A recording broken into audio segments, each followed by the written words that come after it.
不晓得大家有没有听过丽思卡尔顿这个品牌？它其实是万豪集团底下奢华品牌的其中之一。其实有很多品牌台湾现在还没有，这一次要介绍的丽思卡尔顿就是其中之一。在日本总共有7间丽思卡尔顿品牌的饭店，其中包含1间丽思卡尔顿影视品牌。那从北到南分别是北海道的二世谷、立木的日光、东京、京都、大阪、福冈和冲绳。那很幸运的，这7间设施里面有6间我们都已经有入住过了。那去年6月的时候，在福冈开了1间最新的丽思卡尔顿，这一次我们就决定前往福冈来去住看看。一大早我们搭新干线来到福冈以后，因为时间已经蛮接近中午了，所以我们就先去了一个叫做博多贝社之浦，它其实是一个在码头附近的综合设施。它其实很多设施在里面，但主要还是以餐厅为主。那我们这次会来到这里，主要是因为它有一间非常厉害的寿司自助吧。那这间餐厅的名字叫做博多风衣，它的寿司每一罐都是含税110日币。因为是在3连休的时候来，所以游客非常的多。我们也等了大概半小时到40分钟左右才入座用餐。那如果没有想要内用的话，其实也可以外带。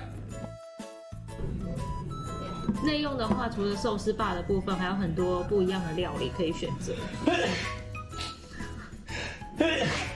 我等到你讲完了。没有，搞不得。没有。它的用餐方式比较特别，一般吃回转寿司都是最后才数盘子，但是它的方式要倒过来。入座之后呢，就开始去拿自己想要吃的寿司。那在开始用餐之前，要先请店员过来数，先确认好金额之后呢，才开始用餐。官网是说它总共有超过50种的握寿司。现场的牌子其实放的大部分都是日文，所以可以稍微记一下各个寿司的食材的日文是什么会比较好。还不错的事情是，它的寿司全部都没有放芥末，所以如果是小朋友或是不敢吃芥末的话，其实还不错。内用的话，除了寿司吧以外，还有很多不一样的料理可以选择。有许多炸物啊，然后烤物，也有海鲜冻。我蛮喜欢它的那个阿拉基鲁，它的那个味噌汤是那种鱼丝味噌汤，把很多鱼骨头也一起放下去熬煮，味道超赞。但不管是哪种食材，一罐都只要110块日币，真的是非常佛心，真的是非常便宜。博多贝社之浦有提供免费的接驳车，可以往返天神区域和博多区域。而我这次住的丽思卡尔顿福冈刚好就是在天神区域，所以我们就搭着免费的接驳车来到天神。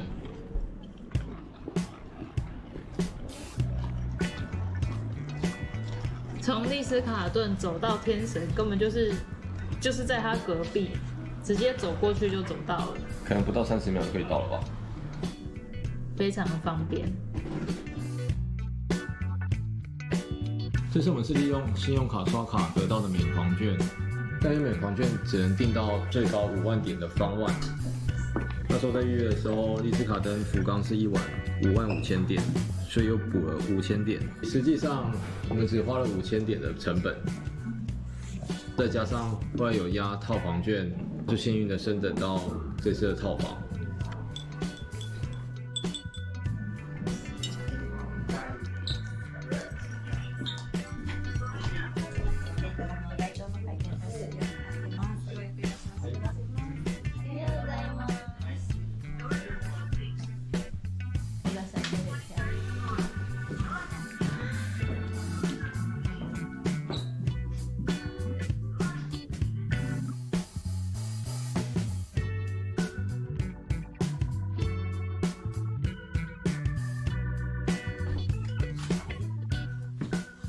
就是蛮幸运的，在3连休还是可以幸运的升等。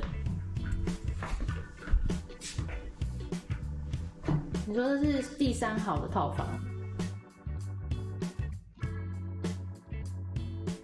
它的隔间还蛮有趣的。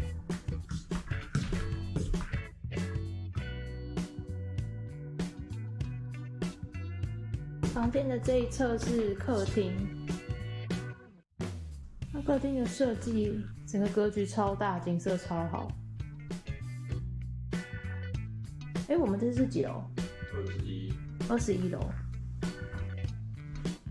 有一种日式，但是又有一点不知道该怎么说的一种风格。然后中间有一个简单的茶具，in dining 之类的有一个用餐区。然后从这边再弯进去之后，就是房间的部分。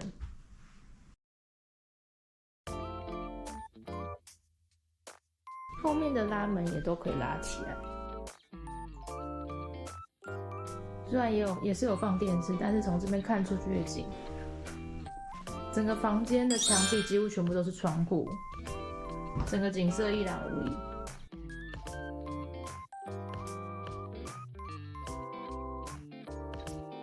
然后它床头的设计在这里 ，USB 有 C Type， 有这2个的话，现在应该不用插座也没有关系了吧？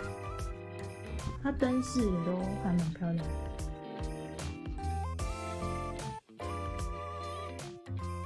这浴缸应该是目前最厉害了。当然，浴室这边是有窗帘可以放下来，但是在这边泡澡。又有附电视，那这个浴缸的材质用雾面的感觉，不是那种光滑那种，因为这超级深、超级大，可能水要放一阵子。不是贴着墙壁，是这种中岛式的浴缸，在日本反而比较少见。一开始我还没有发现它浴室藏在最里面。左边是淋浴间，前面是洗手间。然后淋浴室的大理石跟洗手台是用一样的材质，有一点像美术馆，很特别，我还蛮喜欢的。然后这边是洗手间，这边还有一个小小的梳妆区。它这边梳妆区很不错的是，它有插头跟这种 USB 的电卷棒，或是夹头发的，现在比较轻便型的都是用 USB 就可以直接插了。备品是这种一字排开的方式。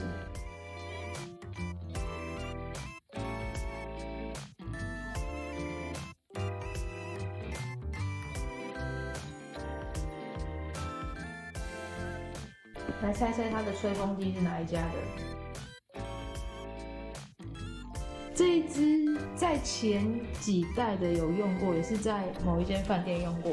它一支应该是日币6、7万，跑不掉。不晓得这支多少钱？哇，它这里有写放在房间的 amenity， 就是这些瓶瓶罐罐的。如果把它带走的话呢，一瓶会收你8000块日元。然后最后是它的置物空间，比较好的饭店几乎都会有这样子的区域。这一区就是可以直接放行李箱，然后比较大的箱子这边打开直接换衣服，旁边就是接浴室什么的，其实就很方便。他们刚刚帮我们送行李来的时候，他们就可以直接帮我们放在这个位置。这里是它的 mini bar。那一定有水，很基本。那比较特别的是，它有这个很多人会来日本买的毛奶社，这是高汤粉，那一个是和风的，一个是西式洋风的，直接有烧水壶，它烧水壶也太漂亮了。然后下面就是酒类，这种就是一定要付费的。不确定的话可以看 menu 没有写的话，就是基本上就是免费。它的水呢很厉害哦，是瑞典 Sweden 的 Premium Water， 瑞典的很厉害的水。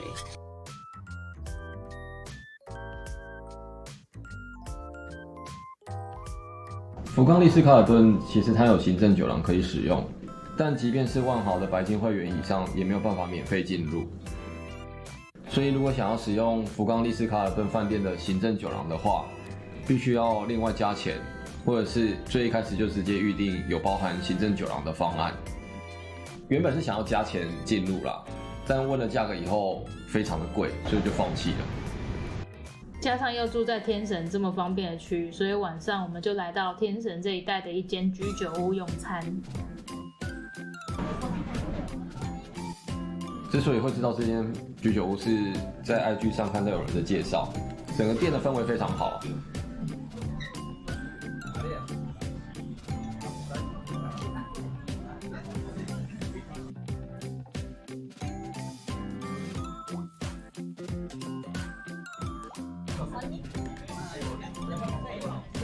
那个烤鱼还蛮好吃的，然后其他的像是一些串烧类的啊，那个巴拉尼库马基的那种，口感啊、味道啊都还不错。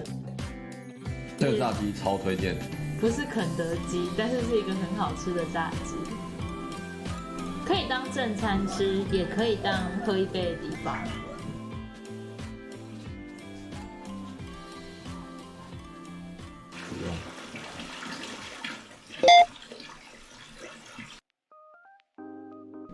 丽思卡尔顿的早餐也没有因为是会员的关系就免，它都是付费的。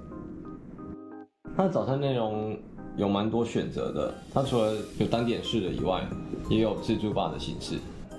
那在入座的时候就会询问你想要哪一种。但料理的话是直接用点餐的，那其他的话就是到自助吧自己去。自助吧内容主要是有日式、西式和甜点面包区，还有很多福冈当地的特色美食。中间的话是比较西式的餐点，选择很多，然后每一样真的都蛮好吃的。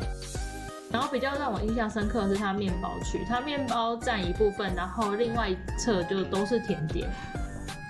早餐可以吃到就是品质这么好的甜点，其实真的让我蛮开心的。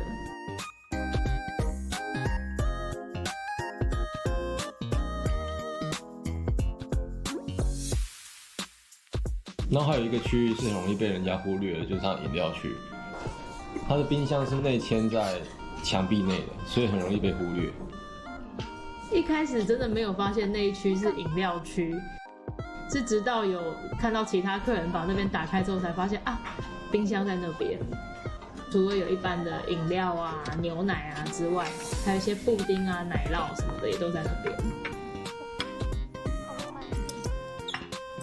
因为台湾目前还没有丽思卡尔顿这个品牌，如果好奇万豪最高等级的奢华系列到底会是怎么样的一个体验的话，可能就是要趁着出国的时候才有机会体验。日本的这7间设施呢，除了冲绳之外，应该就是福冈离大家最近。再加上最近熊本非常受台湾人的欢迎，其实可以拨一天到福冈走走，入住体验看看。那今天影片就到这边喽。以上。